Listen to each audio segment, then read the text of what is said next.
Welcome back to M Hood Fishing. I'm on the road, as you can see, with my good friend Alex. It is 4:43. We left my house back in New Orleans around 3 o'clock. We've been on the road for 2 hours. And usually, we're going out to Spillway, and usually it doesn't take that long. This traffic is a nightmare. We had to bail from the highway and get on airline, and it's just as bad on airline, but hopefully once we get past the airport here, it'll be okay. But we're losing light. We thought we were leaving early enough to come out here and fish with some sunlight. We ain't gonna get much, but we're gonna get some. Well, we finally got here. It's 5:03. We left my house around 3 something, and this is the Weir. You know, when the river's really high, they pull the wooden pins and let the river in here. So technically this is a weir, but a lot of us locals, or people I know, we call it the pins. And there's a bit of water here. I was here yesterday, caught a nice big head carp, and then went and bank lined with that. I thought it was a shame that I didn't stay here and catch some big cats on the line, because there are some big fish in here. So Alex and I are here, and we can be here till 10, and that's what we're going to do. We're going to try to catch us a big head carp to fish with, and then we're going to fish with worms too. Let's see what we can get. There's some massive fish in here. Alright, so there's a little bit of a different plan going on here that I didn't do yesterday. But as you know, when I was throwing the net yesterday, and the video before this, they started jumping everywhere, as they usually do. So this time when I throw the net, and if they start jumping everywhere, Alex is going to try and catch one in midair with the landing net without breaking the landing net. Whoa! Oh, here we go! Here. Oh! That's huge. Woo! They're going nuts everywhere, like I told you. That's awesome.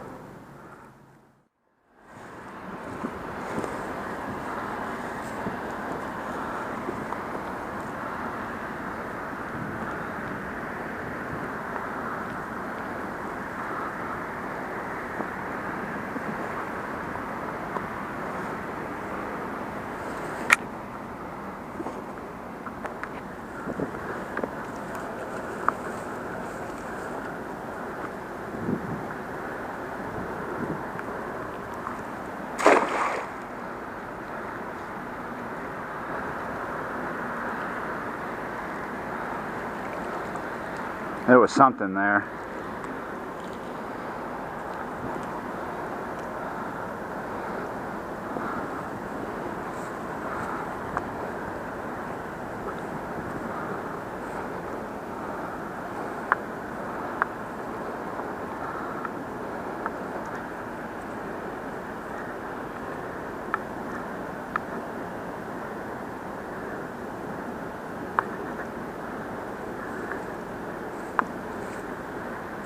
I can see his trail.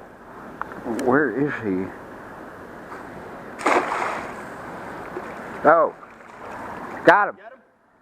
Got something. Woo! Yes. Cat? No. Carp? Help us. Is Whoa. that what is that? It's a look at the size of this big head carp I caught. My goodness. Woo! That sucker's huge. I don't need that much bait, but legally I can't put them back in the water because they are an invasive species. Look at that big ass mouth on that sucker. Man. Wow. Put 3 little hands in there and like 1.5 of mine. Shoo! That's crazy. Man, I'm lucky he didn't destroy this net. That's like probably the biggest fish I've caught in this net before. Man, I'm gonna... Here, let's get him out and I'll have Alex show him off.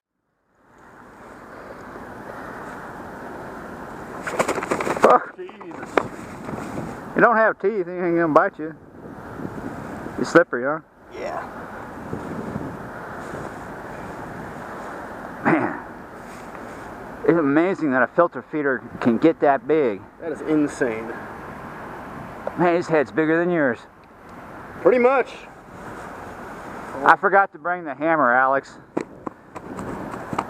That's not going to work. Their heads are really hard. You want to run them over with the car? That'd be the only way. Is there anything sharp on them? You think I'll pop my tires? I'm just kidding, man. I can take care of it. It's okay.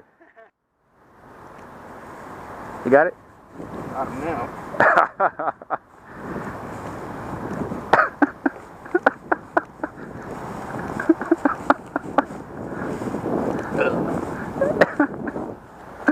Oh, gosh. My cast net is addictive. I gotta throw it one more time. It smells lovely today.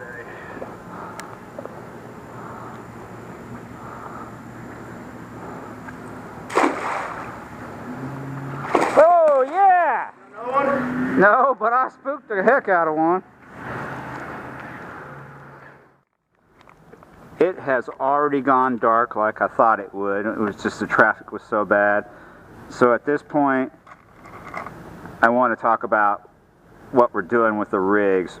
We are float fishing this. Every time I try to fish on the bottom here, the sediment is so soft, you know, your bait and your rig just goes right in it and gets buried, so we're going to float fish it. So we're using 3/8-ounce bullet weights, and I'm going to put braid through it. So as you saw there, I made the hole bigger with a hook so I could get my braid through there a lot easier. I've wasted enough time today. I don't want to waste a bunch of time trying to get that line through there. And now I've already made up some leaders for this, but this is going to be a cut bait, and there are big gar here, and we are float fishing, so we're probably going to be hitting a gar or two. So we're going to go ahead and put the cut bait on steel leaders, and I've made some that are just a little over a foot, and that's what I'm doing here. And we have some other leaders we tied up. So Alex and I are both fishing with 2 poles apiece, and one is on cut bait and one is on night crawler. And the night crawler one is a hook length tied up from swivel to hook with braid. That is 65-pound braid, I believe. And these are like size 4 Kale hooks. We're going to put night crawler on. We're targeting big cats and small cats. You know, this water is icky and it turns a lot of people off, but I thought I'd gross you out and harvest fish out of it tonight, because it is a good option for catching cats left and right. There's a lot of them in here stacked up, and really I just would love to catch a monster. The sad thing is, I don't know if I can, if I catch a really big one, it's like the question is, and this is where it's sad, do I just put him back in this water? That's sad. Or do I take the time and the effort to transport him? See where I'm at with that later. Okay. You getting it? As you can see, Alex is struggling over there, and I was too. One thing I should point out, if you've never used big head carp for cut bait, we should point this out. Your skin is really tough. It takes a little bit to get it on the hook, and as you said, as you see, I've only put the hook through once because I don't really feel like fussing with it twice. It's really thick. I suggest if you have a knife, make a little hole or something akin to make something you can use to bore a little hole through the skin. It is super tough and hard to get the even when you remove the scales, it's hard to get the hook through it, but that just means it's going to stay there longer. And I think just having it once through the hook, with the hook going once through it, I'm tired, my dyslexia is kicking my butt, I think that'll suffice. See, I can't talk. Too much caffeine.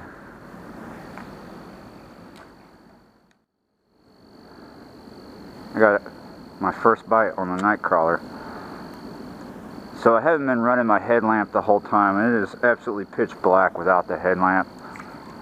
There we go. So I've been just letting the poles, gotta work them through this structure here.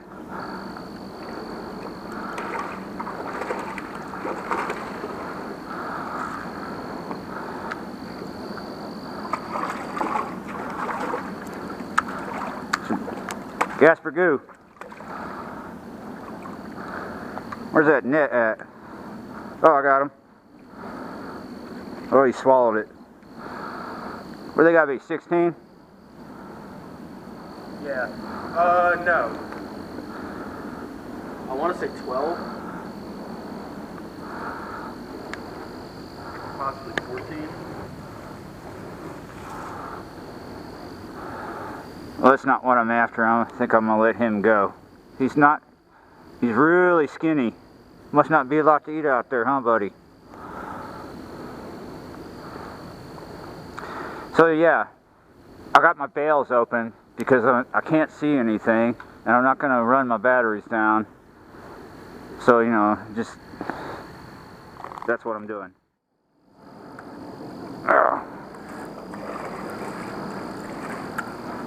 Fish number 2 coming through the concrete pillars.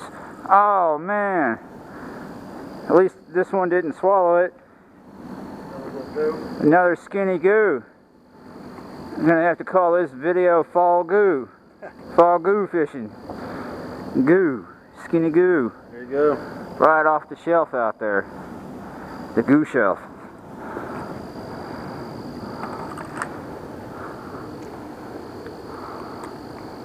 Fall goo on the worm. Fall goo. Go home, gooey.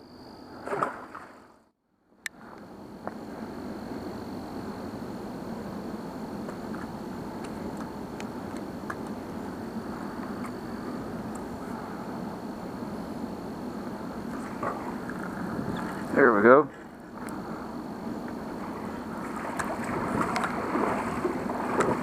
Making some splashes over here. I wonder what this is.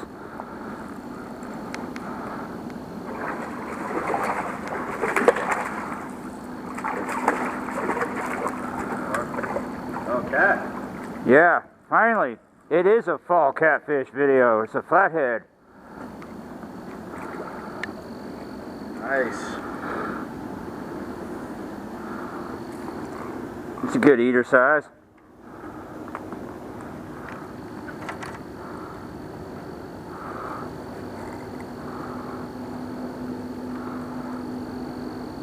He swallowed it.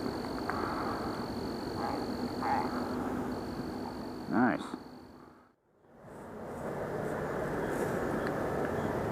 I guess you know what this means. We're real close to the end of this video. Now, the big head carp stuff here at this spot is real fun for me. Alex had a ball when we were catching them.